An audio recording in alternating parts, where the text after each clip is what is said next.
Okay, guys, so here is a fact for sure.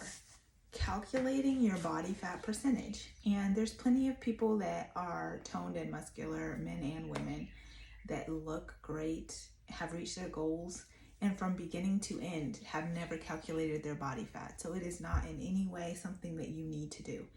But it can be helpful if you choose to view it that way. So my point being that if you're on a fitness journey and if you're on a journey to reaching your body goals and you have a goal that you want to reach, plenty of people have reached their goals without ever calculating their body fat because it's not something they want to dwell on because they're changing it. I mean, you're going to change it anyway, so it doesn't matter. But sometimes it's nice just to respect that much more what you came from and what you've accomplished in your journey. Sometimes it's just for us curious people, it's very interesting just to find that out, to have that percentage. But I will say, like, calculating your body fat percentage is one of the most humbling things that will ever happen to you, probably second to becoming a parent. Calculating your body fat percentage, I would say just stick to the facts, take your emotions out of it, look at it scientifically, like, this is where I'm at, this is what needs to change, this is what my goal is. And at the end of the day, our bodies and our flesh is separate from our souls and our minds anyway. So don't take it too personal. Just look at it as something that you're so thankful that you can change. But some people could be offended that it's too low. Like a woman that wants to get curvier, wants to gain some booty, wants to gain some mass, could maybe be offended that, so scientifically you're going to tell me that my body fat percentage is 17%, and maybe they want it to be higher. In most cases though, woman or man, a low body fat percentage, I don't know. People feel how they want to feel, so I'm not going to sit here and tell anybody how they feel about it, but I would assume most people are not offended by a low body fat percentage. Now, certain people that feel very confident and find out, okay, you're saying I have a 60% body fat percentage? Your level of knowledge depends on how you consume the information, whether or not you're offended. So if you're not wanting to change any of that, you can hear you have a 60% body fat percentage and be like, and what about it? I love myself. Okay, good for you. Me, I'm on a journey. I in no way am endorsing eating disorders, body dysmorphia, self-hate, none of that. I'm simply saying that no matter where you're at, if I were to get pregnant in 2 months and gain 60 pounds, I have the power and the knowledge to get back to how I am right now, or to be 30 pounds lighter than I am right now. My goal weight, my comfortable weight is 30 pounds lighter than I am right now. My comfortable weight and the weight that I was at in my early 20s is 135. That's what I'm used to seeing when I hop on the scale. When I was getting in the 140s, I was getting big. So for the rest of my life, a comfortable weight will be mid-30s. 130 to 138 is what I want to see on that scale, and that's even with optimal muscle. Meaning that if you're gaining muscle, which helps you lose fat, if you're gaining muscle though, and you still want to be at 130 something, 130 to 138, you need to be losing fat. The good news is that, like I just said, muscle helps you lose fat, but it takes more than just muscle helping you lose fat. It's also the diet. So it's the two things. It's the same thing that it always is. Training, which grows the muscles. The muscles decrease the fat. And then when it comes to your food intake, being in a deficit keeps the fat percentage down.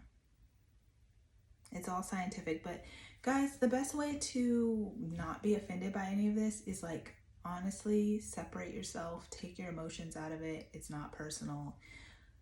I don't want to say look at yourself like an object, but it kind of has to be viewed that way just to reach your goal. That has nothing to do with how much an amazing person that you are, and how smart you are, and how funny you are, and how brave you are, and how creative you are. This is just a phase that you have to get out of. And if anything, enjoy the process, because once it's done, it's done. Like once I'm standing on that scale and it says 133, all the fun is over. But a new phase begins. The fun of maintaining that and enjoying that. Because that's where I was at like 21. I have pictures of it. And that's where I felt my most comfortable, my most confident, my most happiest. I have pictures of me. I'm unbloated. I'm wearing crop tops. I'm loving, living, enjoying my life. And I was in my 130 range. And it's funny because even at 130, I felt like that was big because I was used to 125. So everyone has their versions of normal. But now where I'm at, I just don't feel like I want to go back to 125. It just seems a little bit iffy to me. Now maybe I'll change my mind, but I feel like 130 to 138 is like where I want to stay. I don't feel the need to have to go that low anymore, because I'm in my late 20s and I just am like, do I really need to be 125? I might prove it, just do it just to prove it to myself. But even if I hit that 125, I would have a goal of getting to 130. So I'm okay with being in the 130 range, but that's where I feel my most comfortable. The biggest I've ever been is 168, and that was relationship weight. Just going to restaurants, eating whatever the fuck I wanted, no calorie counting. And then I was still working out because I know the importance of it, so I was making sure I deleted some calories every day. But because I wasn't counting my calories, and I don't know what portions I was having, child, and I was drinking because that relationship was on and off, and I had to drink to regulate my emotions. Just wine though, nothing crazy. But because of all those bad habits, drinking and then going to sleep late because I had like mild insomnia, because I've had that pretty much since college. Sleeping is so important, guys. When you start building muscle and you start training, you can feel your body telling you, you better give me sleep right now. So, guys, this is a journey. I'm excited to go on this trip with you. And even though finding out your body fat percentage is one of the most humbling things you will ever do, accept it, enjoy it, and push past it. You're strong enough to accept it. And if anything, learning that percentage might help you open your eyes to like, I needed this journey more than I thought I did. But guys, we're all here together. If you have any questions, or like if you're on a fitness journey as well and you have a calorie app that you want to ask me questions about, I use Cal AI, but I'm looking into other ones. Like I might get into MyFitnessPal or whatever, some other ones, just because I have a year-long subscription with Cal AI, but because I know it's going to be up, and it's very well priced, $30 for a year. That's crazy. But so I've been enjoying that, and I know I have that till the top of next year. But I'm still looking at other ones because I want to go ahead and get familiar with other ones when I transfer over. And this is all a process. Like I'm going to slowly cut my macros down. My macros are at 1,700 a day. And in a month, I'm going to go to 1,500.